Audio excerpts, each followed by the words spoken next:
But the explosion itself, we understand that, it triggered a minor earthquake.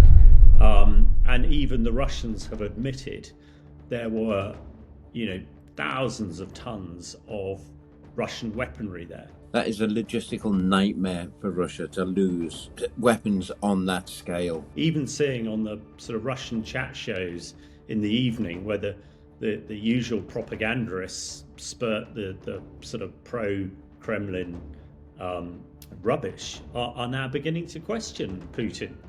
The Russian population are beginning to understand exactly what is happening in Ukraine. I think this is really, really going to affect them big time.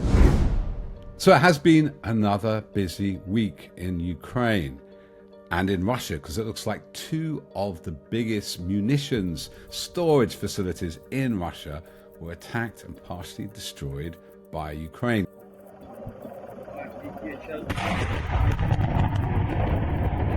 And to find out more about this, we talked to one of the friends of the programme, Hamish de Bretton-Gordon, who was himself a NATO chemical weapons expert. Hamish, thanks for joining us. Now, can you explain what is the scale of the damage on the recent attack on these munitions warehouses, particularly the first one in Tver in Russia?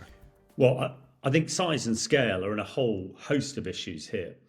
First of all, the town of Toropets in Tver, where this was, is, I understand, about 400 kilometers from the Ukrainian border and about 380 odd kilometers northwest of Moscow. So first of all, it's a heck of a long way from Ukraine. So the ability to attack it, I think the intelligence required to carry out that operation is hugely significant. It sort of infers that perhaps we in the West are doing a lot more than, just providing bombs and bullets. But the explosion itself, we understand that, it triggered a minor earthquake. And even the Russians have admitted there were, thousands of tons of Russian weaponry there. Most significantly, not sort of agreed by the Russians, but certainly the Ukrainians are talking about it, some Western agencies, that this is where the North Korean ballistic missiles were situated, and a whole host of other sophisticated missiles. 30,000 tons of weaponry has gone up in smoke. It may also be where the Iranian ballistic missiles were. Now, all these missiles are the ones that are doing most damage in Ukraine at the moment, attacking the schools, the hospitals, and the power grid. So it will be very interesting to see how it develops. I think the other thing we've discussed before, the issue of Russian air defense, which now seems shockingly poor. This must be a major site for the Russians. But again, we know that they've moved a lot of key air defense assets to protect Putin's palaces and government buildings. That they are in some disarray. If they can't protect some of their major ammunition stores, I think this is really, really going to affect them big time. And, I doubt they can go back to the North Koreans and saying, can we have a bunch more missiles? And perhaps they'll go back to the Iranians. I think that one of the huge concerns about the exchange of missiles from North Korea and Iran is the view, and it's although it's whispered, it's getting louder, that the Russians have traded nuclear weapon technology for these missiles. And with all that's happening in the Middle East, that is a concern. What type of weapon do you think caused this kind of destruction? Well, I tend to think the reports in the open source are probably right. We understand 100 or so drones, and maybe 10% of them, 10 or so, actually got through. So that sort of makes sense. And these drones are, are really an accelerant. That they are the match to set the fire, as it were. So you only need a few of these high explosive drones to get into a place like Toropets ammunition dump, because once you set one missile off, the chain reaction then creates this massive explosion. This is beyond the range of Storm Shadow. So some people are saying, oh, is this a British Storm Shadow missile that's done this? in theory, a storm shadow would have created that sort of explosion and the chain reaction, but it's out of range. Is it a long range ATACMS? Well, we're pretty certain at the moment that the Americans have not given permission for their usage. There's important meetings going on in Washington at the moment with the UN, which some people are suggesting the Americans and the Brits are waiting for that to happen before they authorize that. So, yeah, I don't think there's any Machiavellian activity in here. It's 100 drones. We know the paucity and the sort of light air defense in the area. They just couldn't knock them all down. So again, a really clever operation, no doubt supported by a lot of electronic warfare to try and cover the approach, because a drone traveling at even a couple of 100 miles an hour over this distance is going to be flying through Russian territory for a couple of hours. So you would have thought they would be able to take it down, but I think it's another indication that the Russian military are really getting towards the end of their tether, I expect. So, Hamish, what do you think are the broader consequences of this strike? Well, I think it's yet another nail in the coffin. The Russian population are beginning to understand exactly what is happening in Ukraine. Until recently, the elite in Russia and St. Petersburg, they might have seen a few reports on the TV, but that was about it. It's not their kids who are dying in Kursk and in the Donbass. But that is beginning to change. And they are seeing Ukrainian drones flying over Moscow. They might be being shot down, but they're still there. They're still impenetrable. So the lies that Putin and his regime have been perpetuating for the last 2.5 years are now really coming home to roost. And we're even seeing on the sort of Russian chat shows in the evening where the usual propagandists spurt the sort of pro-Kremlin rubbish are now beginning to question Putin and his military brilliance. And let's not forget that, of course, it was the mothers of Russia who brought the Russian invasion to Afghanistan to an end when 17,000 Russian soldiers were killed. We're now north of 600,000. So this is yet another thing. And, everybody in Russia cannot fail to proverbially hear the ammunition dump in Tiva going up. And again, I think it's another big downer on the Russians, and the West really must make the most of it. Ukraine is doing what it can, but it needs our support to be able to drive this nail right home and allow Ukraine to prevail, because they are definitely on the front foot at the moment. And does this have implications for Russia and its restocking of its military supplies? How severe are their losses? Well, a couple of things here. I mean, first of all, the fact that Russia's got to do deals with Iran and North Korea to get these sort of weapons sort of shows that, that they're running low. We know the levels of usage of Ukraine, and, it's taking pretty much all of NATO to keep Ukraine stocked. So, one would have thought Russia is getting pretty low on this stuff. We look at their air defense, which, is really getting, scraping the bottom of the barrel.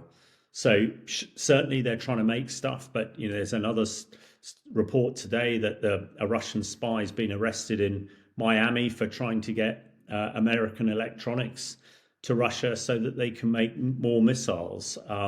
So it would appear that their ability to make this stuff is really being squeezed very tight, because they actually, axiomatically need Western technology, for these missiles and electronics, and it's clear that they're running short of it. And the fact that they've got to borrow kit off Iran and North Korea really underlines that point. And it is also very clear that a hell of a lot of this stuff has gone up in smoke in Tiva. So, I reckon they've probably got loads of artillery ammunition left, loads of small arms, but their ability, I think, to strike deep into and make spectacular attacks, they still probably got plenty of Shahed drones, and they're making their own. But the ballistic missiles are probably getting low. The hypersonic missiles that they so much vaunted in the past, actually now that the Ukrainians have got F-16s, the ability to take these missiles out long before they get close to their targets is again an impact. And although, as we've discussed, 90% of Ukrainian drones are getting knocked down, probably 95% of Russians are as well. So yeah, I think this is becoming a serious issue for the Russians sustaining this war. All they can sustain it with manpower because they're just chucking young, untrained kids into the front line. They can sustain it with bullets for their rifles and artillery shells, but everything else, I think, is running out increasingly rapidly. Actually, I was talking to commanders in, I won't say exactly where it was, but in southern Ukraine only a couple of days ago, who were still under chemical attack, which we've discussed frequently. But actually, the Russians weren't making a lot of headway. There's a secret report being leaked from the Kremlin, reported in the Telegraph today, about mass suicides on the front line, and hundreds of soldiers taking their own life. And also the reports in Kursk in particular of hundreds of conscripts who have just given up. And I think this is really synonymous to the state of the Russian military at the moment. Morale is absolutely rock bottom. When you're thrown into the front line with no training, given a rifle that you probably just about know how to fire, you probably don't know how to clean it. So after you've been in the trench for a couple of weeks, it will have rusted up and you won't be able to use it anyway. And you've got Chechen warlords behind you that if you try and run away, they'll shoot you. So I think, the options for these poor kids is, end the misery by putting a bullet in your head or handing yourself into the Ukrainians.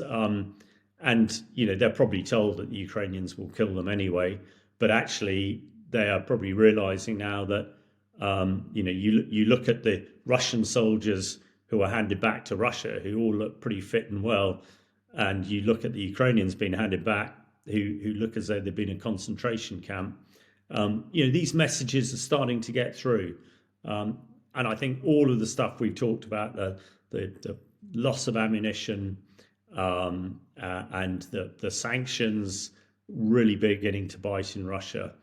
The fact that there hasn't been much activity, as you say, all points to me to be a Russian army that, this almost sounds like the sort of Napoleon's French army that marched in Russia, back in the 17th century, spent, destroyed, morale gone. But that is why it is so important that the leaders in this country, in the US and NATO, understand that. And this is the time where they've really got to put the boot in, because everybody wants peace as soon as possible. And with an imploding Russian army, we know that the hawks are gathering in the Kremlin. Quite frankly, we should not care what happens in Russia after this. What we care is what happens in Ukraine and Europe, and peace.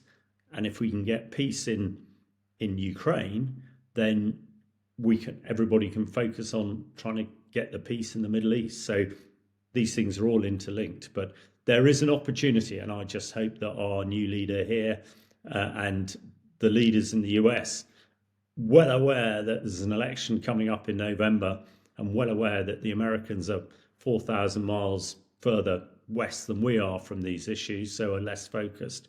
But it strikes me there are opportunities, and let's hope we can take them. Thank you as always, Hamish. Always great to hear from you, and hopefully we'll be hearing again from you very soon. Now, another friend of the programme, and somebody I had the delight of spending a week or two in Odessa and Kherson, is Paul Conroy. He's a former location targeted gunner in the Royal Artillery, so he knows his stuff about munitions. And for the last 20 years or so, he's been a leading war documentary maker and photojournalist. So, Paul, somebody very familiar, intimately familiar with munitions. Well, how big was the size of this attack on the warehouses in Tver? When I first saw the footage of the Torapet strike, the Russian ammunition dump, my immediate thought was that absolutely put pays to the nonsense that America are talking about. You know, the usefulness of long-range strikes into Russia. There were about an estimated 30,000 tons of munitions on that site, and that included, Iskander missiles, Toshka missiles, S-400, S-300 air defense missiles, possibly some of the new missiles that have been imported from North Korea, massive amounts of Grad and heavy artillery shells. So, I mean, that is a logistical nightmare for Russia to lose weapons on that scale. That's quite unprecedented. So my first thought was, well done. It just dispels the nonsense that Ukraine doesn't need the ability to do long range strikes into Russia. It shows just how patchy the Russian air defense network is. Nobody knows how many drones got there. Some say hundreds, some say tens, some say it was long range, kind of homemade cruise missile. No one's sure, but what is certain is that it must be causing a lot of panic in Russia, because when your air defense is that holy, that anything can get through. Be it a homemade drone, be it a homemade, Ukrainian developed cruise missile, anything. It was essentially Moscow. It's about an hour or two from Moscow, so that's got to have the Russians panicking about their air defense systems. And again, imagine what they could do with, the amount of missiles they could take out of circulation with long range precision ATACMS or the like, Storm Shadows. It's a really, really interesting proposition. Given these recent strikes, what do you think is going through Putin's mind right now? How many stocks does he have? Would this make him nervous? If I was Putin, I'd be pretty worried by now. It's, there are a lot of people with vested interests in Russia, and Putin is at the top of the tree. I would be staying away from balconies, windows, anything that went bang if I were Putin at the moment. He's not doing himself any favours. Thanks, Paul. Look after yourself and hope to see you again very soon. We're joined by Dean Blundell, a Canadian journalist who's done amazing work on Russian disinformation and its connections with right-wing disinformation. So, Dean, what was your initial reaction to the Department of Justice indictment of Tenet Media a couple of weeks ago? Was I surprised when I saw the initial DOJ indictment indicting Tenet Media, Lauren Chen, Liam Donovan, Tim Poole, Lauren Southern? No. I don't think I was. I think in Canada, we're very well aware of the birthing ground of Rebel News, being able to kind of go back and do the epistemology of, the people that were involved in that DOJ finding. We're also in the NSICOP finding up here in Canada, another report that the Canadian Intelligence did. And I think if you are in this space, you understand who the purveyors of that bullshit are and who the disinformation artists are.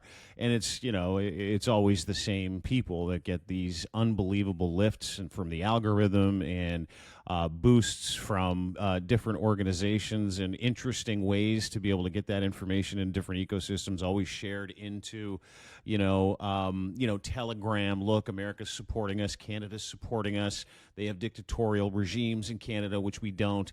America's dictatorial, which they aren't. And these were all the same people. And it was like this flywheel that kept spinning around and around and around. And so, when the announcement came out, not only was I not shocked, I was impressed that they were able to do this for so long and confuse people for so many years, that what was clearly bullshit in the eyes of real people that have the ability to think critically, and journalists in the media ecosystem. I was shocked that they got away with it that long, because it seemed so simple and it was so blatant. So, Dean, you say that Canada plays a central role in Russian disinformation, right-wing disinformation. Can you just elaborate a bit more on that? Canada is central into the conversation about disinformation and the Russian RT disinformation network. Canada is central in it. And, and I think if you kind of look at some of the pillars of the announcement from the DOJ, whether it be Tenet Media, which was set up by Roaming Millennial, which is owned by Lauren Chen, who is Canadian. She's sort of a C-list sort of alt-right personality.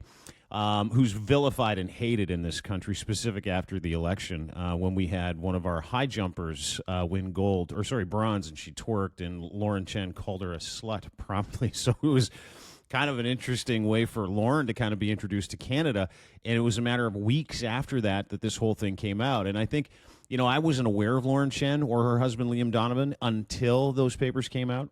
And the research that our department did was fascinating. Roaming Millennials out of Hudson, Quebec. And the reason why those countries are able to fund things like Tenet Media out of Canada is Canada does not have RICO laws. We don't have racketeering laws. We've got really loose banking regulations. A lot of banks in Canada take a lot of dirty, filthy money. And we do not have the same foreign agent registry, foreign lobby registry. We just decided to do, Canada just decided to put one into effect, which is still in its infant stages. And so, you've seen for the past several years, decades if you like, the ability of bad actors, bad countries, people like Russia, being able to co-opt really desperate, poor people that are in the digital space, specifically in Canada, to do their bidding, not just in Canada, but to connect and network with other organizations in the United States, the United Kingdom, and beyond. Well, it looks like there was going to be a series of declassifications, so we could see more about this, but it hasn't happened yet. What do you think, Dean? What do you think you'll see in that when they are finally released?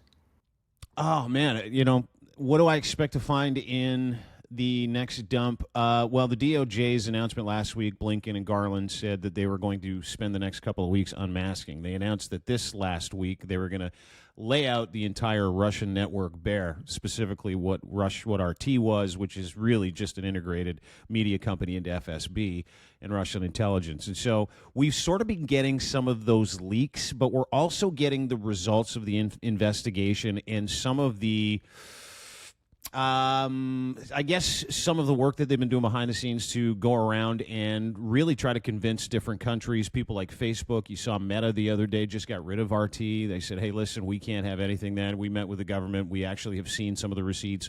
We know RT is not allowed to be here, and we're going to start nuking accounts, which was huge. So I think, even just from the announcement that there was going to be a series of announcements, and some of the leaks that we've seen and some of the results of these conversations that the Department of Justice, the Government of Canada, and UK are having with different partners in social media and in the electronic digital space, you're seeing some of those results and the fruit of that labor now. So when the second dump comes, and I'm hearing that it's going to happen on the weekend, we might get something today. I've also heard that.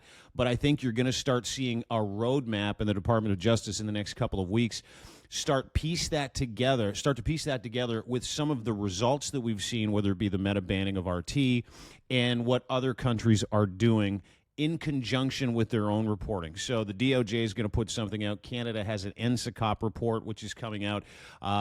Huge foreign interference problems here in Canada as well with Russia, India, and the Chinese Communist Party. Like big time, affecting our elections. A bunch of articles just came out today about it as well.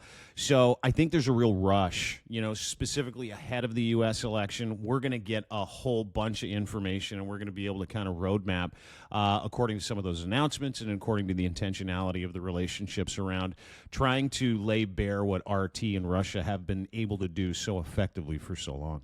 And finally, Dean, why do you think the Canadian government has been, let's say, a little slow on acting on these right-wing and Russian disinformation networks? That is a great question, right? Like, we can clearly see it when the messaging from RT comes out and the RT comes over and they support. I mean, Russia Today was fascinating. Russia Today, in our case, covered the convoy, if you remember, which was worldwide news, a bunch of fake truckers. This was highly supported and financed by Russia. Lauren Chen, Liam Donovan, they put up a whole bunch of different symposiums and were intricately involved in the messaging and some of the funding around the convoy. And I think, it was interesting because everybody who had a brain had the ability, and everybody in media had the ability to go, what is going on? This is not us. And so I think it's been 2 to 3 years of real due diligence to try to get this right. Because, if you say Russia, Russia, Russia, you're immediately turned into a conspiracy theorist. And we literally have receipts set in stone by American intelligence, Canadian intelligence, French intelligence, UK intelligence said it is Russia, Russia, Russia. And we've seen those receipts now. So in terms of why it took so long, I think due diligence is one of them. And here's the other thing. Is that Russia isn't just fucking around with people like Lauren Chen and Tennant and Tim Pool and Lauren Southern. They're fucking around with people in political parties. They are absolutely working with witting or unwitting people in the Conservative Party of Canada, the Liberal Party of Canada, maybe the NDP Party of Canada. You look in the United States, Jill Stein, who's the head of the Green Party in the United States, direct ties to Russia.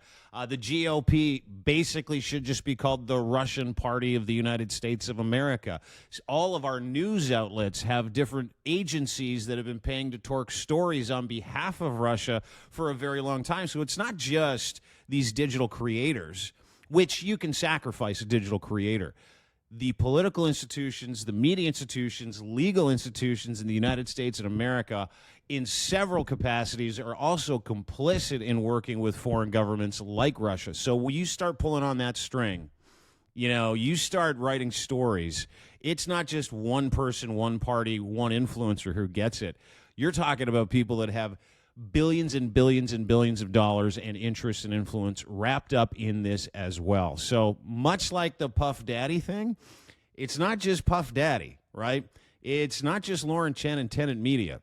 It's not just the DOJ. There are a lot of people who are going to be implicated by anything that comes out. We're starting to see it now, and I think it's scaring the shit out of a lot of people. So due diligence and people that are shitting their pants. I think those are two great answers. Dean, thank you so much for that fascinating insight. When those files finally do drop, we'll definitely be getting back to you. And next, we have James Chaplin. He's a vacancy soft analyst and businessman in Ukraine and always has his ear to the ground. So, James, from the political and more economic standpoint, how do you see Ukraine's current situation, especially in the light of recent events in the US and the European Union? Well, obviously you'd have seen Zelensky's come out the last few days and he's talking about a way to peace, I think. And I'm going to quote one of Putin's favourite sayings, which is escalate to de-escalate. And I think that what Zelensky is framing to the West and to the Americans in particular is that the way to get a peace is to escalate in the short term to achieve those objectives.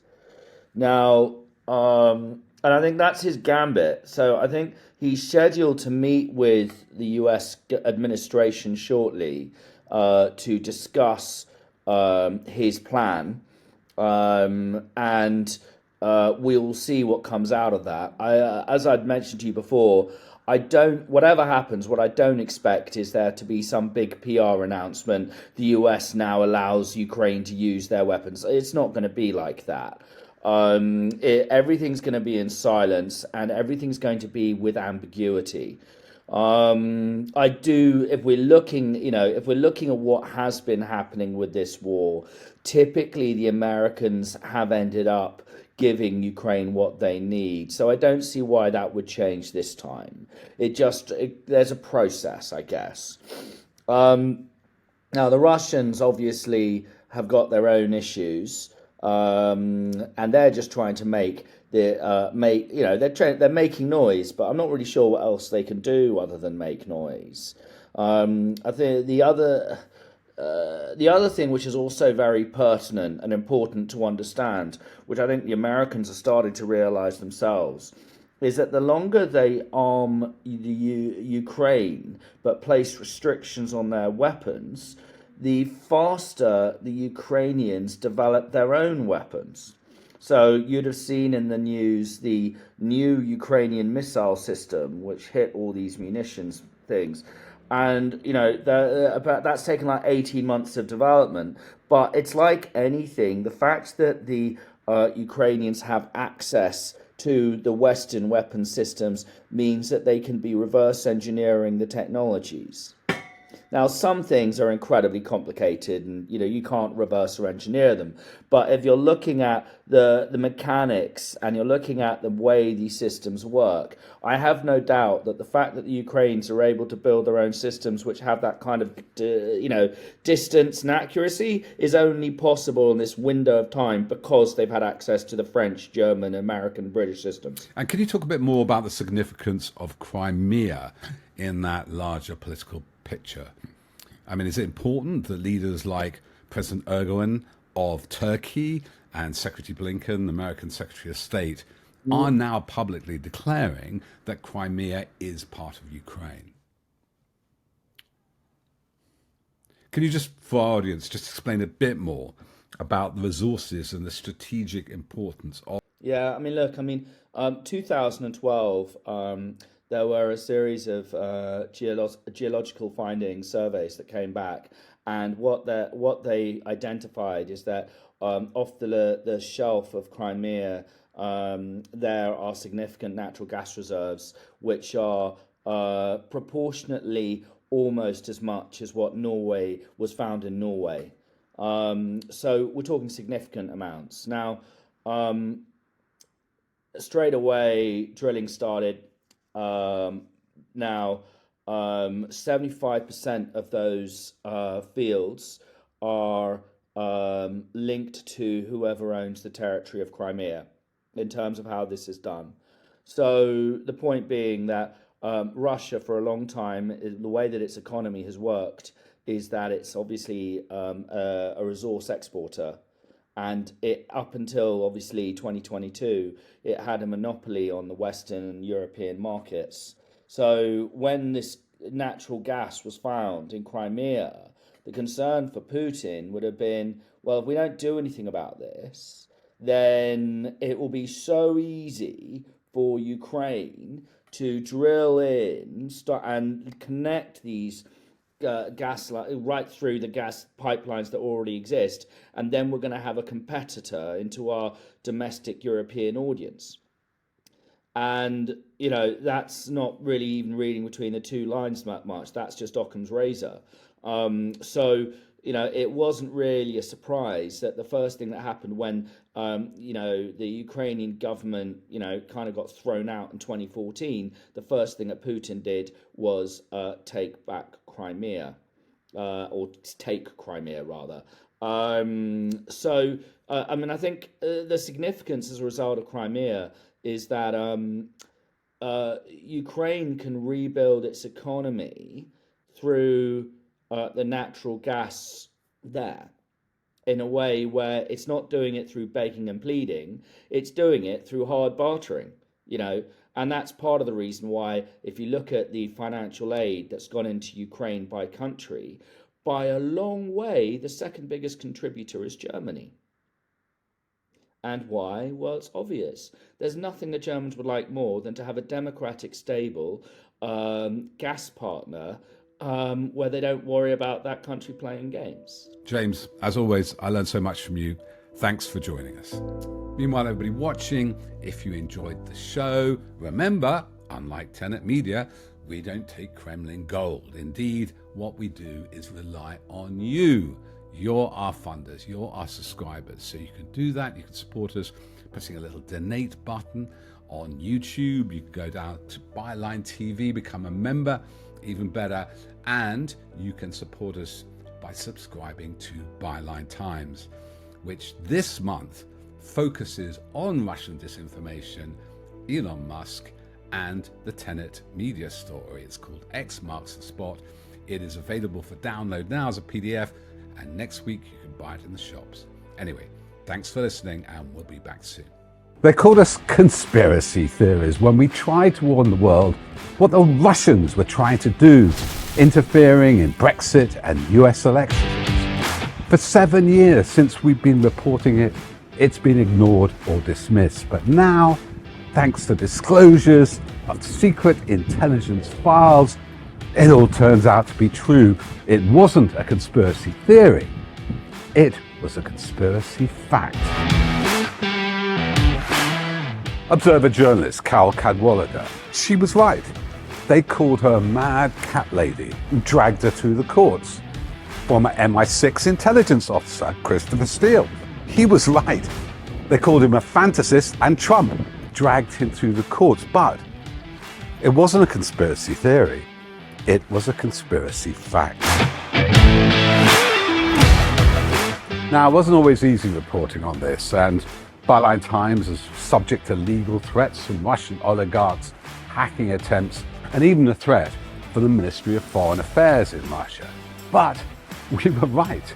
We were so right, Byline Times is even cited in the FBI's legal investigation. And in this edition, we lay bare the whole network.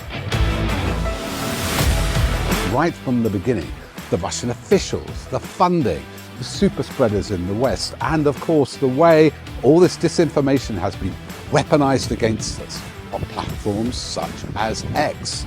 It's our boldest edition yet. You'll only be able to read this in the Byline Times. We don't have any Kremlin gold.